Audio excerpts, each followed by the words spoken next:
effectivement, ce conseil est basé sur l'état financier, surtout l'exercice 2021.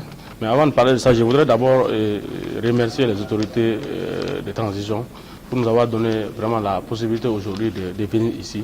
Et en l'occurrence, Madame le ministre des Transports et des Infrastructures, qui, après lui avoir proposé de délocaliser le conseil d'administration des aéroports du Mali dans une des régions, qui a vraiment voulu accepter et nous autoriser à venir ici aujourd'hui. Je voudrais rappeler que c'est quand même historique. Depuis que les aéroports ont été créés, c'est la première fois que le conseil d'administration des aéroports du Mali se tient ailleurs, autre part que Bamako. Et donc nous avons voulu vraiment s'inscrire dans la notion de Mali-Croix, qui stipule qu'il faut faire découvrir les aéroports à chaque fois que c'est possible.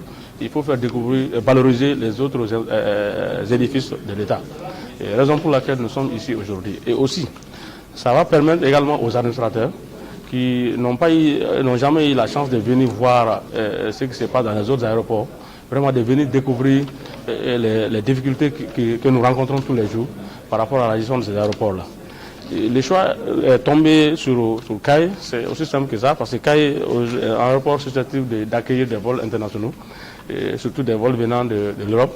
Et donc ce qui fait que nous avons vraiment voulu parce que les administrateurs viennent voir des visites pour voir ce qui se passe ici et vraiment s'enquérir des difficultés et ensemble d'apporter ça pour qu'on puisse vraiment apporter les corrections nécessaires.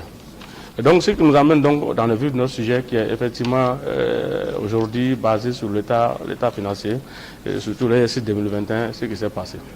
C'est vraiment aujourd'hui le conseil se tient par rapport à ça.